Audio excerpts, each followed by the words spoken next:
Let's talk about the do's and don'ts of dating somebody with a disability. Contrary to popular belief, dating someone with a disability can actually be a rewarding and fulfilling experience. But in all fairness, it can also be quite intimidating, especially if it's your first time to navigate such a situation. As with any relationship out there, there are both do's and don'ts that each partner needs to consider when it comes to building a successful relationship. And in this video, I'll share some of those with you. Let's kick this video off by talking about the do's. Number one, you need to be understanding and patient. You need to be very, very patient. I cannot stress this enough. You also need to be mindful that someone with a disability may have different needs or take more time to do certain things or activities. If you are someone who is really not patient, maybe you need to rethink dating someone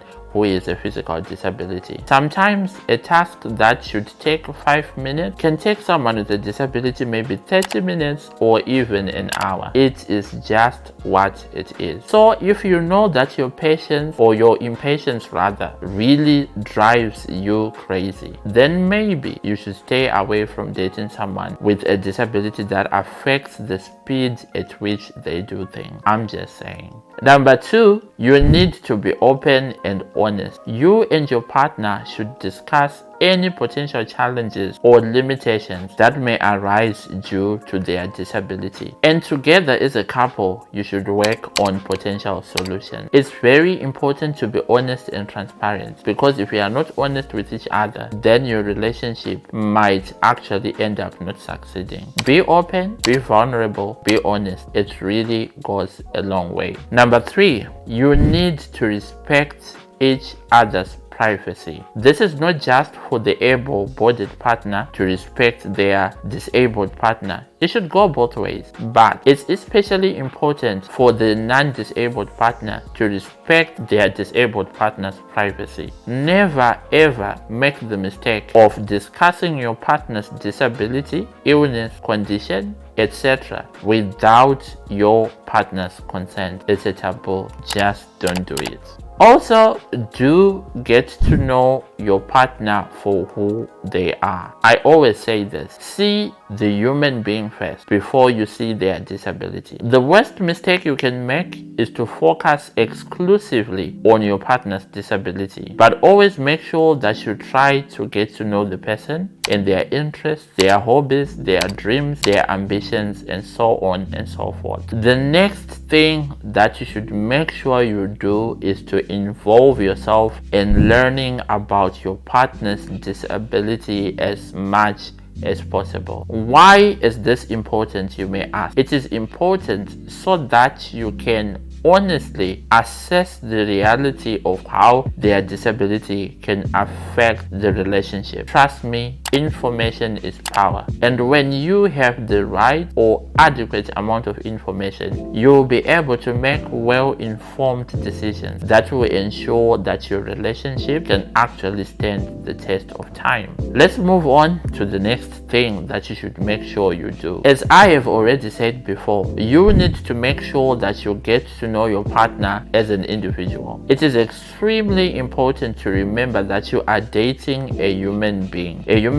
who has feelings, who has dreams, who has ambitions, and that you are not dating a disability. So make sure that your partner's disability is not your primary focus, but who they are as an individual is. The next do is be prepared to make allowances for your partner's disability, because there may be times when adjustments need to be made. As someone who was born with a disability and has been living this way all his life, I can tell you with absolute certainty that when you have a disability, you will have to constantly adjust your plans, refocus, change directions, and so forth. Because sometimes you may have the most elaborate of plans, but disability does get in the way every now and then, and you will find yourself needing to make adjustments to your plans. So you just need to bear that in mind. Probably the most important thing that you need to do when dating someone with a disability is to embrace embrace your partner's uniqueness. Don't be embarrassed by their disability. Don't shy away from it. That's what makes them unique and special and beautiful and all the good stuff. Just embrace it and roll with it, and trust me, things will really flow. Hey guys, so just a quick break before we move on to the don'ts, or otherwise known as the thou shalt nots. Please make sure that if you are enjoying this video, that you hit the like button, you hit the subscribe button, and you also turn on the notifications so that you never miss any future uploads. Enough of that, let's move on to the thou shalt nots, the don'ts. Number 1, don't be afraid to ask questions. If you are unsure of how to act or address any particular situation, then make sure you ask your partner, the one who has a disability, what they are comfortable with. It also applies vice versa. Even the partner who has a disability should also ask questions to their partner and find out what they are comfortable with and what they are not comfortable with. If you have any reservations or concerns, this would be the right time to ask and voice them out. It's extremely important. The second don't is don't make assumptions. I am always talking about this over and over again. The worst mistake you can make when it comes to dealing with people with disabilities in general is to make assumptions. Remember that everyone is unique and has their own individual needs and preferences. No matter how much you think you understand your partner or their disabilities, always make sure that you check in with them first. Disability is such an individualistic thing. Even if you know all there is to know about a particular disability, it does affect different people in different ways. So making assumptions is a no.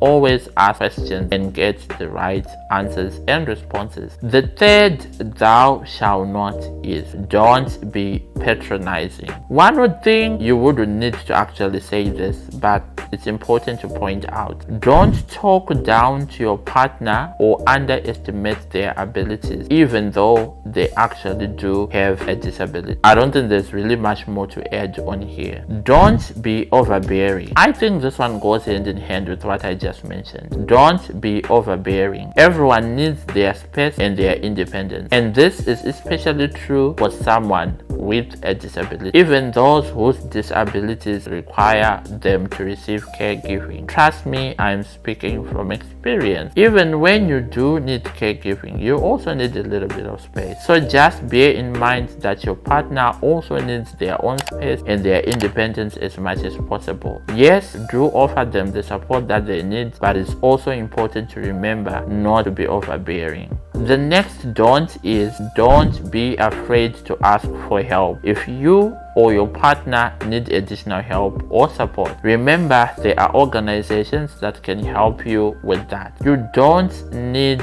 to worry about everything all by yourself, and if you really feel like you are drowning or you can't cope with a certain or particular situation, remember that help is available. All you need to do is to reach out to those organizations or support systems, and I'm sure they will be more than willing to offer you the help that you need.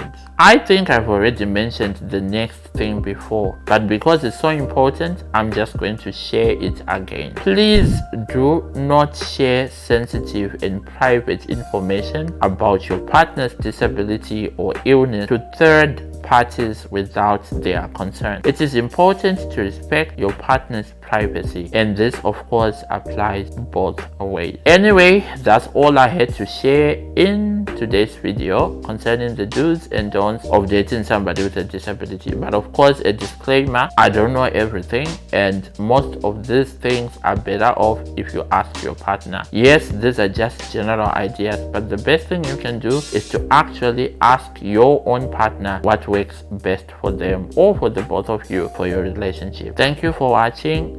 Don't forget to hit subscribe and to like the video. I'll see you in an upcoming video pretty soon. Cheers for now.